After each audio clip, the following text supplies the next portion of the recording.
paragraph? What's the point of that? Yeah, topic sentence, and then what does the rest of the paragraph do?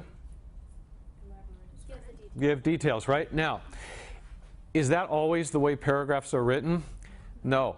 If I were made the king of all textbooks or whatever, I would make that a law because it makes your job a lot easier as a student. Sometimes in a textbook, the main idea of a paragraph is the last sentence or it's buried in the middle somewhere. That makes it very confusing. But a lot of textbook authors actually write their books this way, where most of the time the first sentence of a paragraph is a definition or some other big fact, and that helps you. So that's why you focus on that in this method. Now, sentence number 2 is not the first sentence of a paragraph, obviously, and this is hard for people to see, so you just have to kind of trust me on this. The word obesity at the start of sentence number 2 is in bold print. It doesn't really look like it that much because this has been copied so many times, but it is. So the second type of sentence you read when you do this is you read any sentence with a bold print word. And again, those are easy to find. You don't have to hunt for them. They're right there.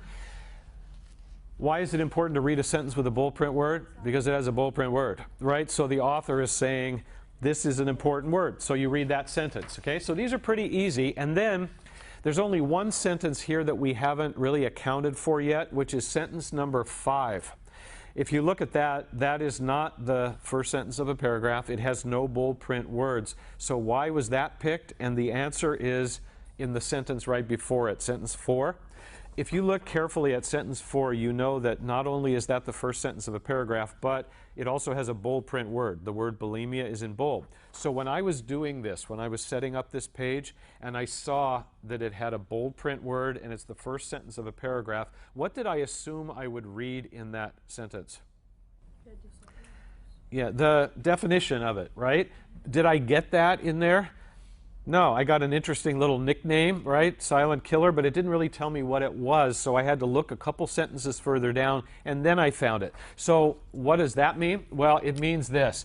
The last part of what you do, which won't happen a lot, but every once in a while, is you read any other sentence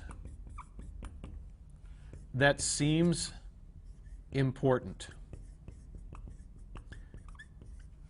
So even if it's not the first sentence of a paragraph, even if it has no bold print words, if for some reason your eyes are drawn to it, you read that too, okay? And when you do this with textbooks, by the way, you're not supposed to get out your pen or pencil and number the sentences in your book. The reason I did that was so that you could see where I wanted you to look, but obviously you can find these easily and sort of spot those, so you just basically read, okay? Now, this is how you do it. It doesn't work with all textbooks because all textbooks are not written where the first sentence has something significant. But what I wanted to tell you about this is sort of the purpose.